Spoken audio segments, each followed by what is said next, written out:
In today's podcast, I want to talk to you about an appointment that I went on last week, just because it illustrates how low the bar is actually set to win right now in the real estate game.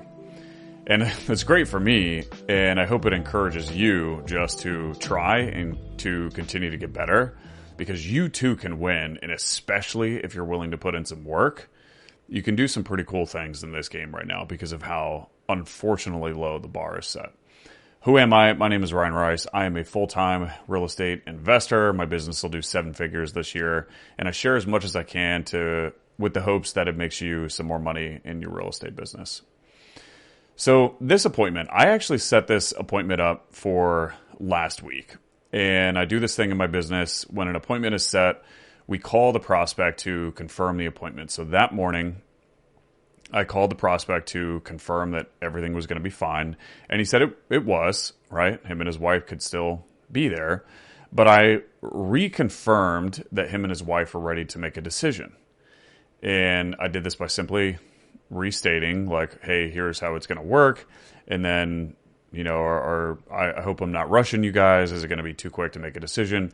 He emphatically told me several times that he was not ready to make a decision because he had other people that were going to come over to the house. And so I really tested this a few times, and I got from him that no matter how the appointment went, he was not going to make a decision. And I know there's 2 schools of thought here. One, I still could have gone on the appointment anyways, and had I done a good job on the appointment, maybe I still could have got him. What I decided to do in the moment was to say, hey, well, I think what's best at this point, if you're not ready to make a decision, let's reschedule the appointment. So we rescheduled it, and I finally went on this appointment a few days later, which was last week. During the appointment, I'm sitting down with the husband and wife after I went through the property, took a bunch of photos and videos, and we started talking about what was important to them. And the wife asked me, are you going to be the buyer, or are you going to search for a buyer and then the closing is contingent upon you finding one?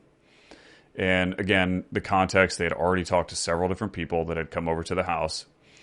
And when she asked this question, it was with a very disapproving tone. It was clear that she did not like that idea.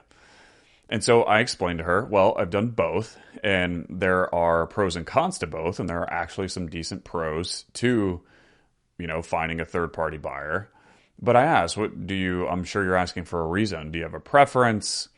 And she said she didn't really care, but as long as the person was honest with her. And then she proceeded to tell me the story about how everything with a previous appointment that someone came over and executed, everything was presented to her like they were the buyer. All of the communication, was like they were the buyer. And I guess what the person did is they just left the contract for the prospect to review. And the prospect reviewed the contract, and it very clearly stated that they weren't going to be the buyer and that the whole deal was contingent upon them finding a third-party buyer.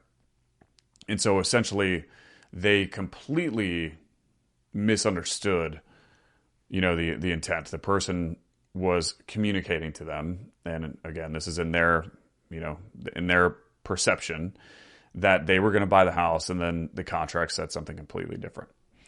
And she simply emphasized how important it was that the person they worked with was just going to be honest with them and would do what they say they were going to do. And she emphasized this several times, and her husband was there, and they both just felt misled by this individual. And it wasn't like they even discussed it in the same room. I guess it was presented that the person would buy it, but then the contract just said something completely different. And so, again, I re-explained the pros and cons of doing both. And I told her that if for some reason that we opted for a route to where I would go find a third-party buyer, then I would just, I'm obviously going to tell her that. I'm going to be very honest, and I'm going to explain to her that that is what we're doing and for what reason. And so there is tip number 1.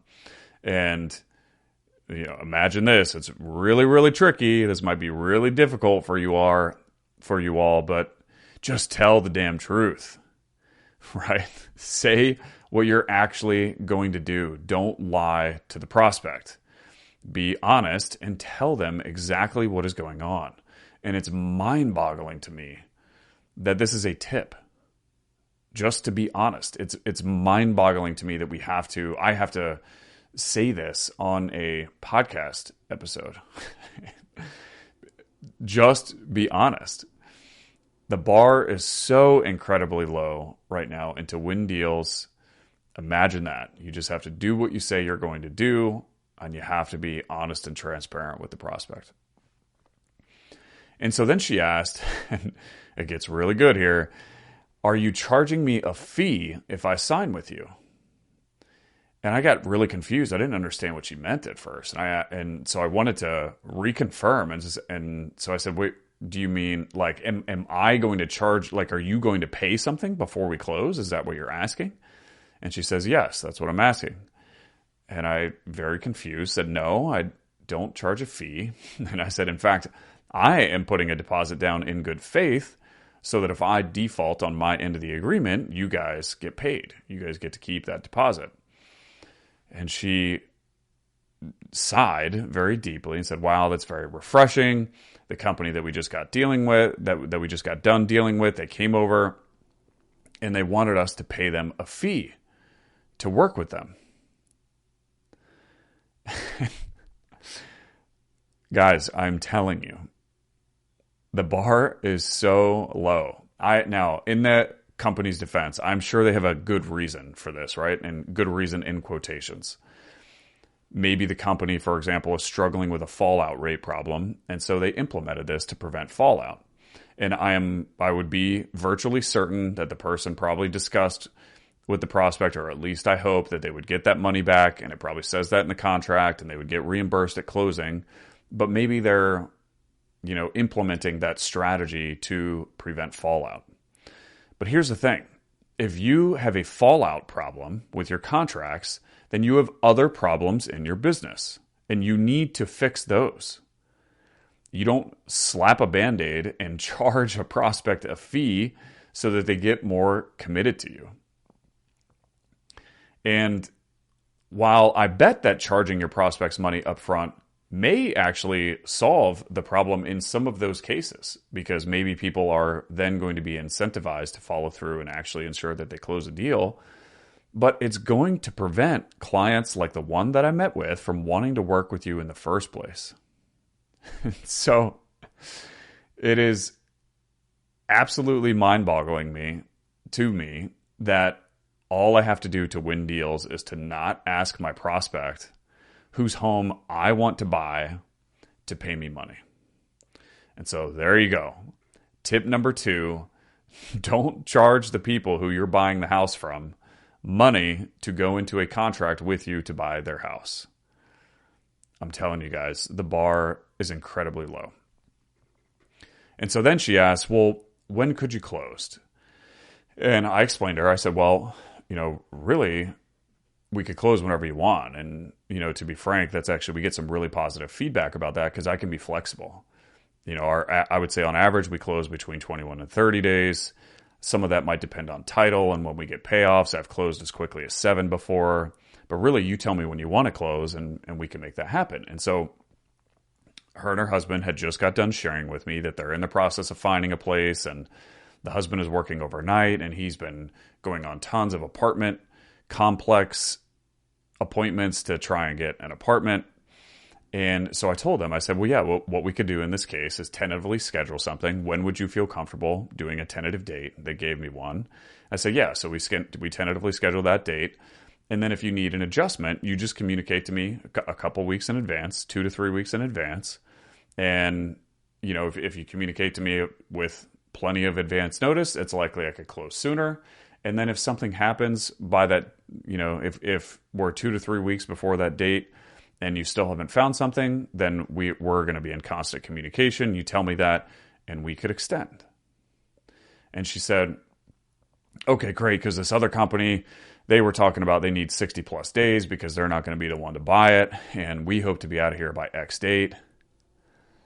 And I'm thinking, like, do people just do they not want business? I don't understand. Like, just ask questions of what your prospect wants and then do what it is that they want. And then voila, you can actually get some business. So tip number 3, find out when the prospect wants to close and close when they want to close. It's really that simple. And it's crazy to me that is the tip that I'm giving to win deals. But there you have it. And if they need a little bit of flexibility, then give them the flexibility. And if you're going to wholesale it, then set the expectation that they communicate to you several weeks in advance, and then you can work with your buyer. And then that's fine. But this is also why it's so important to be able to close the deal yourself, because if something happens, you want to put it under contract at a price where you feel comfortable closing it, and then you learn the skills to go raise money and get it closed. So we wrapped up that part of the conversation. I offered her a few minutes later. Her and her husband thought about it for a grand total of less than 60 seconds. It was probably 30 to 45 seconds. They did all of this right in front of me, and they said yes. And based on all of the conversation we had during the appointment, I am virtually certain that I offered less than what other people did. It's very sad the bar is this low, but I'm telling you, if you communicate and act with your prospects' needs genuinely on your mind, if you are honest with them and you tell them what is actually going to happen, if you close when they want and you don't charge them money, it's amazing. You're going to get some deals. So I hope this example, me telling this story about this appointment, shows you how easy it is right now to land deals and to make money in real estate. And I hope you can use this story as fuels to go get yours. So hope you guys enjoyed that. I'll see you in the next one. Peace. Y'all, I just realized this is my 100th podcast episode. To celebrate, it would mean a ton to me if you have gotten some value out of this podcast at any point in time, even if it was just one episode. If you could leave this podcast a rating, that's how it's spread. And or if you could share it with someone who you think would get some value out of it, that would mean a ton to me.